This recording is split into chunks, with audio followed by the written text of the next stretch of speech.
News alerts. AP CM చంద్రబాబును Lulu Prasad group అధినేత యూసుఫ్ అలీ అమరావతిలో కలిసిన సంగతి తెలిసిందే. లూలు మళ్లీ వస్తోందంటూ దీనిపై చంద్రబాబు ఎంతో సంతోషంతో ప్రకటన విడుదల చేశారు. ఈ నేపథ్యంలో చంద్రబాబును కలవడంపై యూసుఫ్ అలీ సోషల్ మీడియా వేదికగా స్పందించారు. నన్ను అమరావతిలో మా ఎగ్జిక్యూటివ్ డైరెక్టర్ గా ఉన్న నా సోదరుడు అష్రఫ్ అలీని, నా బృందాన్ని ఎంతో సాదరంగా ఆహ్వానించినందుకు గౌరవ ముఖ్యమంత్రి చంద్రబాబుకు కృతజ్ఞతలు. చంద్రబాబుతో నాకు 18 ఏళ్లుగా సోదర అనుభవం ఉంది. చంద్రబాబుతో మేం జరిపిన చర్చలు ఎంతో ఫలప్రదమయ్యాయి. వైజాగ్ లో అంతర్జాతీయ స్థాయి షాపింగ్ మాల్ ను ఏర్పాటు చేయాలని నిర్ణయించాం. ఈ మాల్లో 8 స్కిన్ల ఐమాక్స్ మల్టీప్లెక్స్ కూడా ఉంటుంది. విజయవాడ, తిరుపతిలో అత్యంత అధునాతన సౌకర్యాలు కలిగిన హైపర్ మార్కెట్లను ఏర్పాటు చేయబోతున్నామని, అంతేకాకుండా ఏపీ వ్యాప్తంగా ఆధునిక ఫుడ్ ప్రాసెసింగ్, లాజిస్టిక్ సెంటర్లను ఏర్పాటు చేస్తామని యూసుఫ్ అలీ ట్వీట్ చేశారు.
తిరుమల లడ్డూ వివాదంపై వైఎస్సార్సీపీ కోర్టుకు వెళ్లడంతో భయపడిన సీఎం చంద్రబాబు సిట్ వేశారని వైఎస్సార్సీపీ ప్రధాన కార్యదర్శి సజ్జల రామకృష్ణారెడ్డి అన్నారు.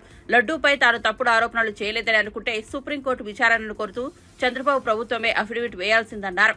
ఆధారాలు, ధైర్యం లేదు కాబట్టే సిట్ విచారణ అని అంటున్నారు. ముందుగా విచారణ చేపట్టామని చెప్పుకునేందుకు సిట్ వేశారు. లడ్డూ వివాదంపై వైఎస్సార్సీపీ సుప్రీంకోర్టుకు వెళ్లడంతో చంద్రబాబు భయపడ్డారు. లడ్డూపై చంద్రబాబు చెప్పింది నిజమైతే సుప్రీంకోర్టు విచారణను కోరాల్సిందని సజ్జల రామకృష్ణారెడ్డి తెలిపారు.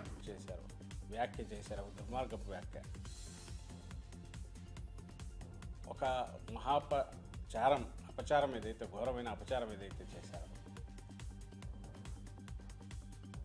ఆ వ్యాఖ్య తాలూకు ఎఫెక్ట్, ప్రభావం అయితే అంత సులభంగా పోదు. దాన్ని మళ్ళీ భక్తుల్లో ఆ విశ్వాసం పాదుగొల్పాల్సింది. నిజంగా ఇంతవరకు ఏమీ జరగని దాన్ని జరిగినట్టుగా ఒక ఘోరమైన అబద్ధం ఆడేసి పైగా రిపీటెడ్గా ఆయన మాట్లాడడం అనేది ఎంత దారుణమో అందరికీ తెలియాల్సి ఉంది. అలాగే ఆయన చేసిన వ్యాఖ్య, ఆ పాపం చేసింది చంద్రబాబు నాయుడు అనే విషయం కూడా ప్రపంచమంతా తెలియాల్సింది. ఆయన ముఖ్యమంత్రి స్థానంలో ఉన్న వ్యక్తి అన్నాడంటే దాంట్లో ఏదైనా నిజం ఉంటుందేమో సహజంగా ఎవరైనా అనుకుంటే, అలాంటి అపోహలను పటాపంచలు చేసి, ఎందుకంటే ఇది వైఎస్ఆర్సీపీకి ఒకరికి సంబంధించిన ఇంకోటి కాదు. తిరుమల తిరుపతి దేవస్థానం ప్రతిష్ట దశాబ్దాలుగా, మేబీ శతాబ్దాలుగా కూడా పెరుగుతూ వచ్చి ఈరోజు విశ్వవ్యాప్తమై ప్రపంచంలోనే రోల్ మోడల్గా ఉన్న నేపథ్యంలో సిస్టమ్స్ కానీ లేదా ప్రాక్టీసెస్ కానీ ఆగమశాస్త్రపరంగా కావచ్చు, నియమనిష్టలతో చేయడం, లేదా సప్లైస్ అక్కడికి వచ్చే వాటిని సైంటిఫిక్గా చెక్ చేయడము, క్వాలిటీ చెక్ చేయడము, క్వాలిటీ కన్సిస్టెన్సీ కూడా మెయింటైన్ చేయడం అన్నమాట. అయోధ్య రామాలయం కూడా ఇక్కడి నుంచే తీసుకోవాలని వాళ్ళు వచ్చి వీళ్ళని తీసుకెళ్లారు. అక్కడ సిస్టమ్స్ ఎవాల్వ్ చేయడానికి వీళ్ళు రిక్వెస్ట్ చేశారు. I think they are participating. మా హయాంలో, వైఎస్ఆర్సీపీ హయాంలో అనేది కూడా జరిగింది. అప్పుడు కూడా వెళ్ళి వచ్చారు అక్కడికి. ఇంకా ఎక్కడైనా లక్షల మందిని హ్యాండిల్ చేయడము, ఎలాంటి స్మూత్గా వాళ్ళకు అవసరమైనవన్నీ కూడా ఎలా హైజీనిక్గా, కల్తీలు లేకుండా, ఎలాంటి దాంట్లో లోటుపాట్లు లేకుండా ప్రసాదం కానీ ఆహారం కానీ అందించే ఏర్పాటు, వీటన్నిటిలో కూడా ఆ సిస్టమ్స్ తిరుపతిలో అనేటివి over the period evolve establish అయినాయి. అవి కంటిన్యూ అవుతున్నాయి. గవర్నమెంట్ ఏ గవర్నమెంట్ ఉన్నా కూడా ఆ మొత్తం దీన్ని ఈయన ఒక్క దెబ్బకు బ్రేక్ చేశారు. అటుపక్క భక్తుల్లో ఉన్న విశ్వాసాలను దెబ్బతీశారు, ఈరోజు ప్రసాదం తీసుకో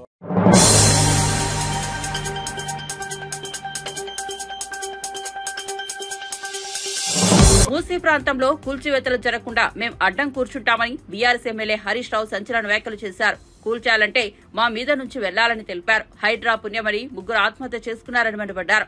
అనవసరంగా మూసీ సుందరీకరణ అంటున్నారు రేవంత్ రెడ్డి అని వ్యాఖ్యానించారు. కాంగ్రెస్ పార్టీ అంటే ఆపన్న హస్తం అంటారు, కానీ ఇది భస్మాసుర హస్తంగా మారిపోయిందన్నారు. కాంగ్రెస్ పార్టీ హస్తం గుర్తు మార్చుకుని బుల్డోజర్ గుర్తు పెట్టుకోండని అన్నారు. కొడంగల్లో రేవంత్ రెడ్డి ఇల్లు కూడా ఎఫ్టీఎల్లో ఉందని గుర్తు చేశారు. ముందు నీ ఇల్లు నీ సోదరుని ఇల్లు కూల్చుకోండని ఆగ్రహం వ్యక్తం చేశారు. ఆపదొస్తే ఫోన్ చేయండి, అర్ధగంటలో మీ ముందుంటా అన్నారు. బుల్డోజర్లు వచ్చినా జేసీబీలు వచ్చినా ముందు మమ్మల్ని దాటి రావాలన్నారు. పేద పిల్లలకు బుక్కెడు కడుపు నిండా అన్నం పెట్టి చదువు చెప్పడం నీ ప్రాధాన్యతనా? 1,00,000 కోట్లు ఖర్చు పెట్టి మూసి సుందరీకరణ చేయడం నీ ప్రాధాన్యతన్నా?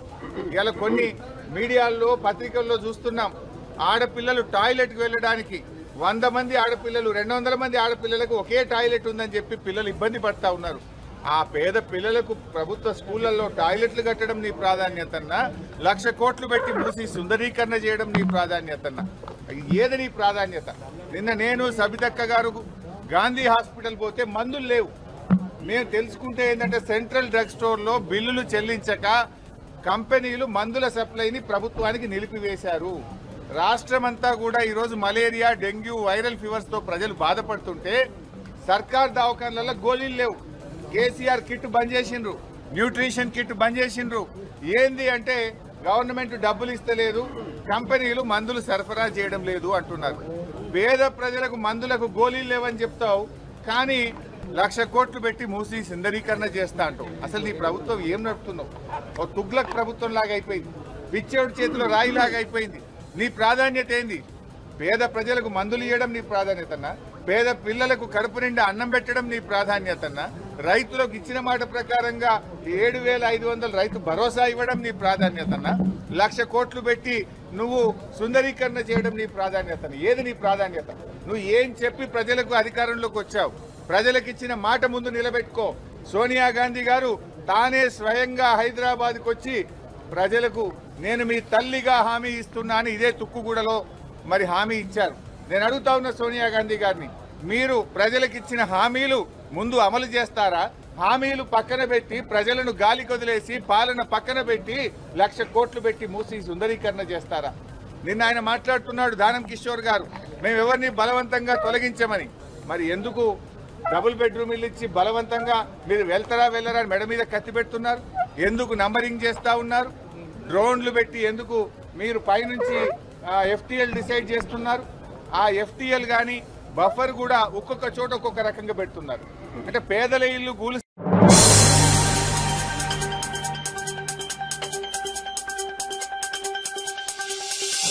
మహిళలు ఆరోగ్యంగా ఉంటేనే కుటుంబం కూడా ఆరోగ్యంగా ఉంటుందని సీఎం రేవంత్ రెడ్డి అన్నారు. మహిళల ఆరోగ్య రక్షణకు తెలంగాణ ప్రభుత్వం కట్టుబడి ఉందని చెప్పారు.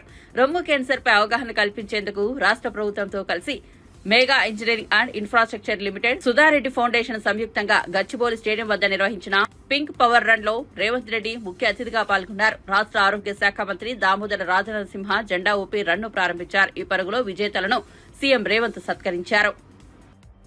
I congratulate all the participants here today. Your presence shows solidarity and women across the state who face health challenges. Each step you take today is a step towards a future where no woman has to face these challenges alone. Let us take this journey forward. We will continue to build more hospitals, strengthen our healthcare systems, and create a society where women's health and welfare are given utmost attention. Together, we can build a healthier, more empowered future for the women of Telangana. I would lastly like to congratulate Sudha Reddy Garu and Mega Krishna Reddy Garu and her team foundation on organizing this run. Thank you. Thank you so much, ladies and gentlemen, our Honorable Chief Minister of Telangana. Thank you so much for the inspiring words, sir. Thank you so much for always motivating us, and thank you for taking time out to be present here to motivate all our enthusiasts, our runners, our athletes. And now, ladies and gentlemen, the largest human image of a bird. Guinness Book of World Record lo Hyderabadi names chala matuku undabothunayi. We are doing a largest human image of a bird. Ippudu jaragabotundi. Can we witness this magic happening right here in Hyderabad right now? yes, ladies and gentlemen, this is the Guinness World Record opportunity. We are making the most of it. Guinness World Record opportunity, ladies and gentlemen. The largest human image of a bird happening right here at Gachibowli Stadium, Hyderabad. Are you ready? నా భూతో నా భవిష్యత్ ఇప్పటి వరకు ఎప్పుడు ఇలా జరగలేదు. ఈ రోజు జరుగుతుంది. హైదరాబాదీస్ అందరూ కూడా ఈ రోజు Guinness Book of World Records లో ఎక్కబోతున్నారు. We creating the human image of a bird, the largest. అది కూడా congratulating all the Hyderabadis here.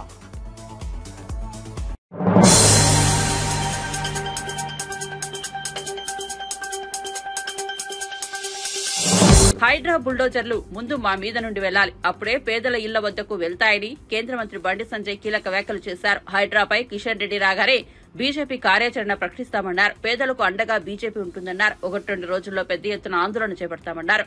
Bulldozer ముందు మా మీద నుండి వెళ్లాలని, అప్పుడే పేదల ఇళ్ల వద్దకు వెళ్తాయన్నారు. తెలంగాణలో హైడ్రా పాపం కాంగ్రెస్ కు తగులుతుందని సంచలన వ్యాఖ్యలు చేశారు. ఎన్ని ఇబ్బందులు తలెత్తినా అధికారులతో మీడియా సమావేశం పెట్టి తప్పును కప్పిపుచ్చుకున్నారని ఆగ్రహం వ్యక్తం చేశారు. ఇందిరా రాజ్యం అంటే పేదల ఇల్లు కూల్చడమా అని ప్రశ్నించారు. కాంగ్రెస్ ప్రభుత్వం ప్రజలకు చుక్కలు చూపిస్తుందని మండిపడ్డారు.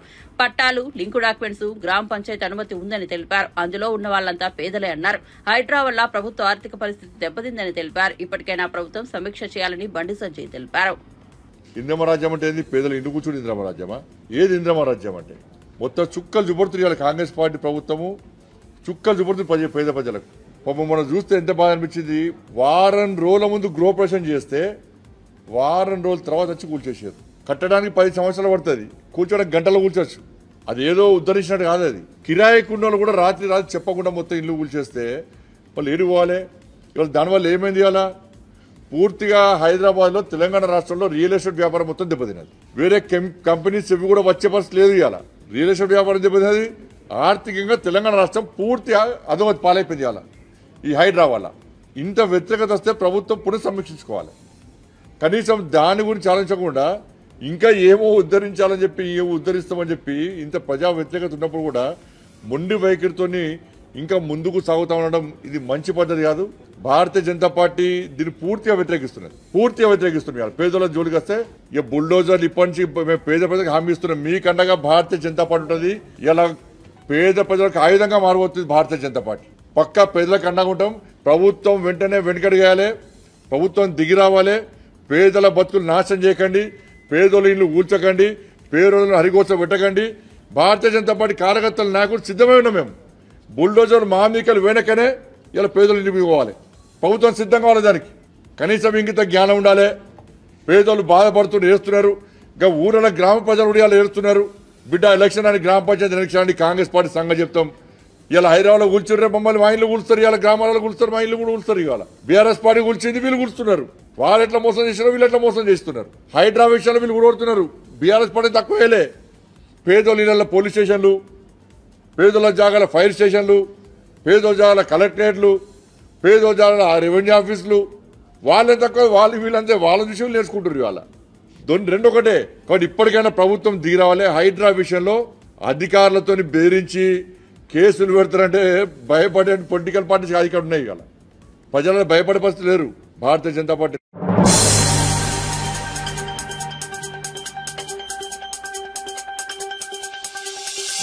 సీఎం చంద్రబాబు పొలిటికల్ జాల్ ఉన్నది లేనట్టు, లేనిది ఉన్నట్లు సృష్టించడంలో చంద్రబాబు ఆరితేరారని మాజీ మంత్రి గుడివాడ అమర్నాథ్ అన్నారు. విశాఖలో ఏర్పాటు చేసిన మీడియా సమావేశంలో ఆయన మాట్లాడారు. తిరుపతి ప్రతిష్టను సీఎం చంద్రబాబు దెబ్బతీశారు. తిరుపతి లడ్డూపై ప్రజల్లో అనేక అనుమానాలు ఉన్నాయి. దీనిపై సీబీఐ విచారణ జరిపించాలి. రాష్ట్రానికి కుల రాజకీయాల్ని పరిచయం చేసింది చంద్రబాబు. కొత్తగా మత రాజకీయానికి పునాదులు వేశారు. మతాల మధ్య చిచ్చు పెట్టే విధంగా వ్యవహరిస్తున్నారు. ఇచ్చిన హామీలను అమలు చేయడంలో విఫలమైన చంద్రబాబు తిరుపతి లడ్డూ అంశాన్ని తెరపైకి తెచ్చారన్నారు. దాన్ని తిరిగి తీసుకుని వచ్చి జగన్మోహన్ రెడ్డి గారి మీద రుద్దాలన్నటువంటి ప్రయత్నం చేశారు. ఆయన చేసినటువంటి తప్పు, ముఖ్యమంత్రి చేసినటువంటి తప్పు ఎప్పుడైతే ఆయన దొరికిపోయాడో అప్పటి నుంచి పూర్తిగా దీన్ని రాజకీయం చేయాలనేటువంటి ప్రయత్నం చేస్తూ ఉన్నాడు. వాస్తవానికి అసలు ఈ రాష్ట్రంలో కుల రాజకీయాన్ని ఈ రాష్ట్రానికి పరిచయం చేసినటువంటి వ్యక్తి చంద్రబాబు నాయుడు గారు. ఇప్పుడు కొత్తగా మత రాజకీయాన్ని రాష్ట్రానికి పరిచయం చేస్తున్నటువంటి సందర్భాలను మనం ఈ సందర్భంగా చూస్తూ ఉన్నాం.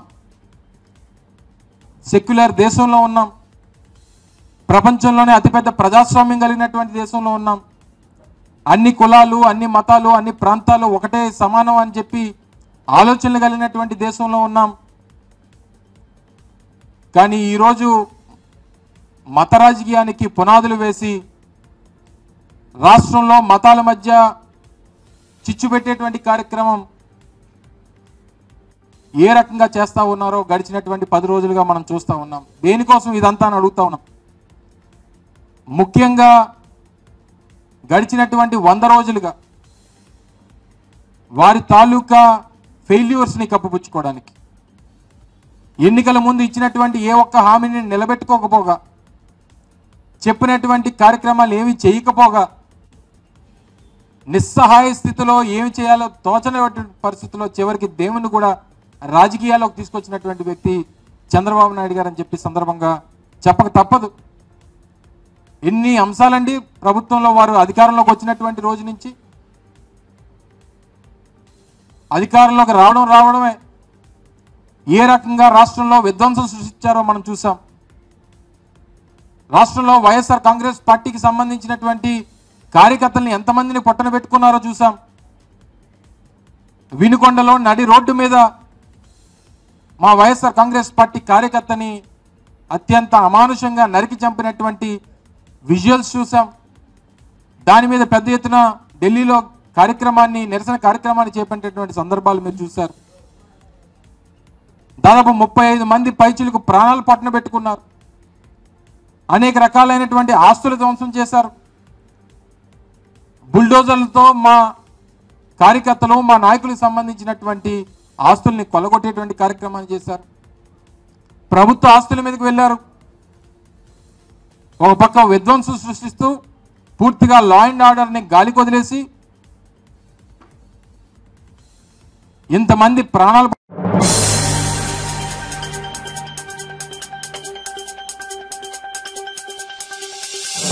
ప్రధాని నరేంద్ర మోదీ మన్ కీ బాత్ కార్యక్రమం 10 ఏళ్లు పూర్తి చేసుకోనుంది.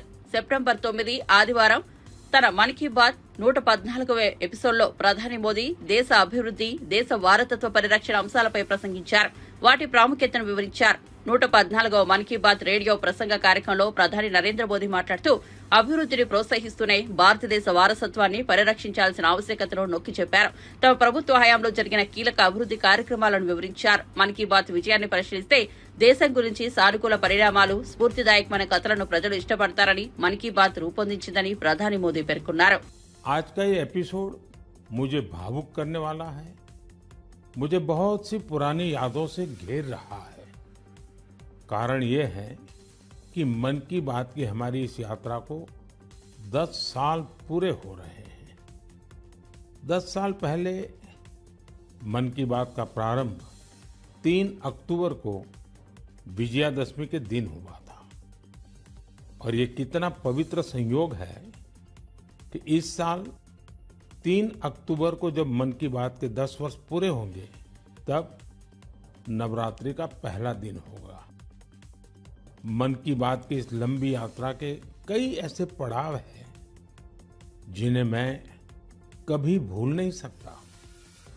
मन की बात के करोड़ों श्रोता हमारी इस यात्रा के ऐसे साथी हैं जिनका मुझे निरंतर सहयोग मिलता रहा. देश के कोने कोने से उन्होंने जानकारियां उपलब्ध कराई.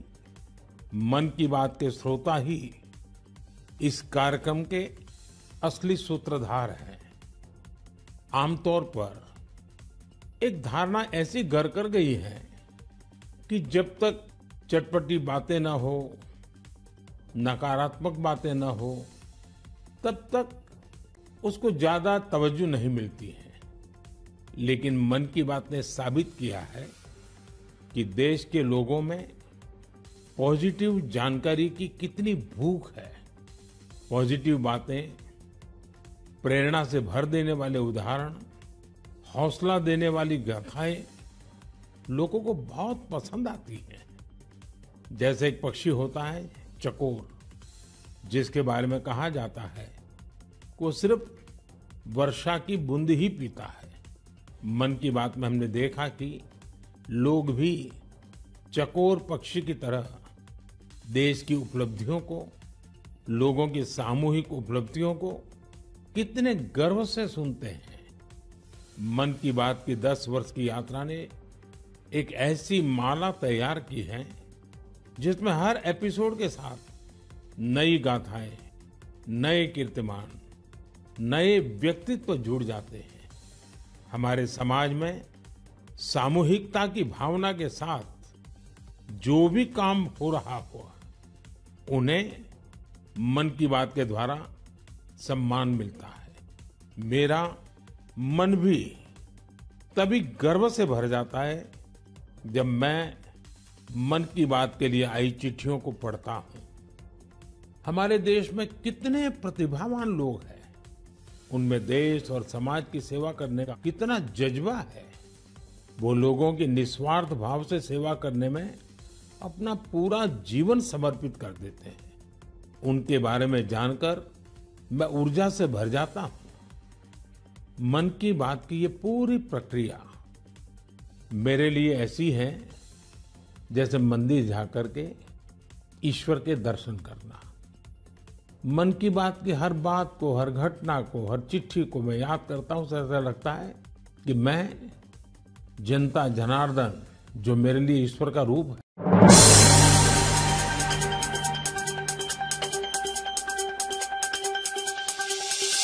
తిరుమల లడ్డు మహాప్రసాదం కల్తీ జరిగిన ఆరోపణల నేపథ్యంలో ఇటీవల మా అధ్యక్షుడు మంచు విష్ణు, నటుడు ప్రకాష్ల మధ్య ఎక్స్ వేదికగా తీవ్ర సంభాషణ జరిగిన విషయం తెలిసిందే. దీనిపై మంచు విష్ణు తాజాగా స్పందించారు. అది పూర్తిగా ఆయన వ్యక్తిగత అభిప్రాయం. అదేవిధంగా నా అభిప్రాయాన్ని నేను తెలియజేశా. ఒక హిందువుగా, తిరుపతి వాసిగా ఆ వివాదానికి మతం రంగు లేదని గర్వంగా చెప్పగలను. ఆయన వ్యాఖ్యలు కరెక్ట్ కాదని తెలియజేశా. ఆయనంటే గౌరవం ఉంది, ఎలాంటి కాంట్రవర్సీ లేదు అని విష్ణు తెలిపారు. అది ఆయన ఇష్టం, అది ఆయన టోటల్ ఆయన పర్సనల్ వ్యూ. నా పర్సనల్ వ్యూ నేను వ్యక్తం చేశాను. ఒక హిందూగా, ఒక తిరుపతిలో ఉన్న ఒక నివాసిగా దానికి కమ్యూనల్ కలర్ లేదని నా గర్వంగా చెప్పుకోగలను.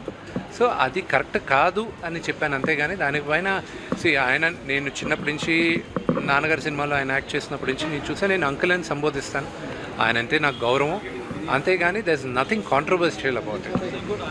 అంటే సార్ పవన్ గారు కూడా ఓ మాట చెప్పారు సార్, మాట్లాడాలి, అందరూ ఓపెన్ అవ్వాలి అని చెప్తున్నారు కదా, ఆయనే చెప్పారు.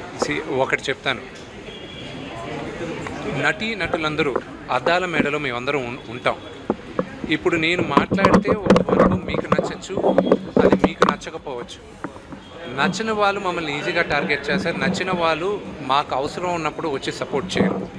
అందుకే నటులు చాలా జాగ్రత్తగా ఆచితూచి ఆలోచించి మాట్లాడాలి కూడా.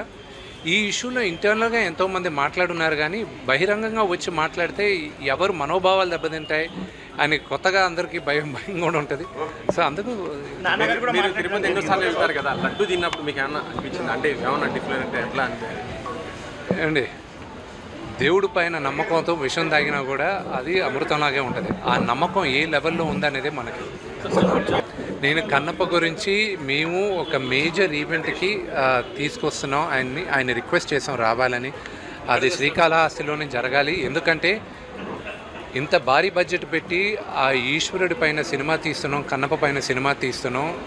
భారతదేశం అంతా కన్నప్ప గురించి, శ్రీకాళహస్తి మహత్యం గురించి తెలియాలన్న ఉద్దేశంతో ఆయన కూడా వస్తే బాగుంటుంది, మన తెలుగు వాళ్ళ ఘనకీర్తి ఏంటో కూడా చెప్పాలి అనే ఉద్దేశంతో సినిమా చేస్తున్నాం.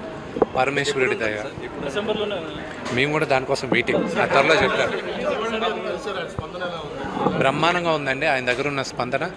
Family, friends, family relatives and మిగతా క్వశ్చన్స్ అని వీటి గురించి మీరు నాన్నగారిని అడగాలి. నాన్నగారు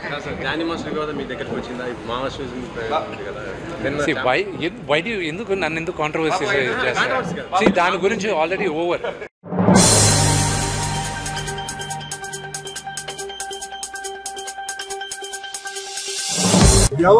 తిరుమల శ్రీవారి లడ్డూ మహాప్రసాదంలో కల్తీకి పాల్పడిన వారిపై టెర్రరిస్టుల కంటే కఠినంగా శిక్షించాలని సినీ నటుడు సుమన్ అన్నారు. గుంతకల్లులో ఓ కార్యక్రమానికి వచ్చిన ఆయన తిరుమల లడ్డూ కల్తీపై వచ్చిన ఆరోపణలపై స్పందించారు. ప్రపంచవ్యాప్తంగా వెంకటేశ్వర స్వామికి భక్తులు ఉండాలని, శ్రీవారి పాత్ర పోషించే అదృష్టం తనకు దక్కిందని చెప్పారు. దేవదేవుని ప్రసాదాన్ని కల్తీ చేయడం మహాపాపమని, భక్తుల మనోభావాలు దెబ్బతీసేలా చేసిన వారిని కఠినంగా శిక్షించాలని డిమాండ్ చేశారు. దేవుడి ప్రసాదాలు ఏర్పాటు చేసుకునేందుకు ఓ కమిటీని నియమించేలా చట్టం తీసుకురావాలని ఆయన కోరారు. ఇలాంటి తప్పులు జరగకుండా చూడాల్సిన అవసరం ఉందన్నారు. చేశారు వాళ్ళని కఠినంగా శిక్షించారు. ఎందుకంటే అలా చేయడం చాలా మహాపాపం. ఇందులో వెంకటేశ్వర స్వామి పాత్ర నేను చేశాను. తిరుమలకు ఈ రోజు ఏంటంటే భారతదేశం ప్రపంచం నుంచి వస్తున్నారు. లడ్డు అంటే అంత ఒక సెంటిమెంట్. ఆ లడ్డు ఎన్నో ఊరికి కొరియర్లు వెళ్తుంది. ఆ లడ్డు అంటే ఒక అది అంటే తింటేనే ఏదో ఆరోగ్యం బాగాలేకపోతే ఆ లడ్డు తినేసిన తర్వాత మాకు బాగుంది అంటే అంత సెంటిమెంట్ ఉన్న ఒక లడ్డుని అలా చేసేవాళ్ళు వదలదు. దీనికి నేను చెప్తున్నాను, దీనికి ఎంతైనా సరే అదే మాదిరిగా ఇప్పుడు ఎన్నో బిల్లు పాస్ చేస్తారు. పార్లమెంట్ లో ఎన్నో బిల్లు పాస్ చేస్తారు. నేనేం చెప్తానంటే మన భారతదేశంలో ఎన్నో మతాలు ఉన్నాయి. అంటే Hindu, Muslim, Christian, Sikh, Parsi, Jain, Buddhist.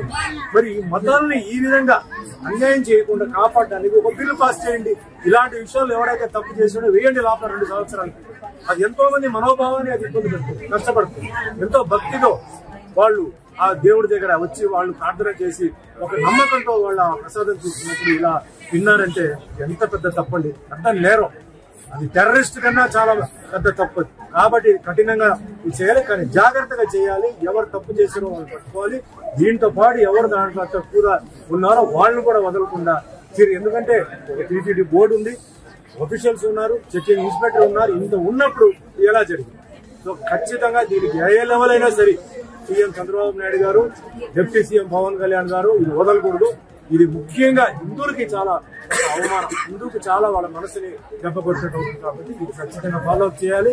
దీన్ని వదలకూడదు. ఎవరైతే చేశారో వాళ్ళు కఠినంగా శిక్షించి వాళ్ళు ఏం చేయాలో ఖచ్చితంగా చేయాలి. దానికి మా సపోర్ట్ ఎప్పుడు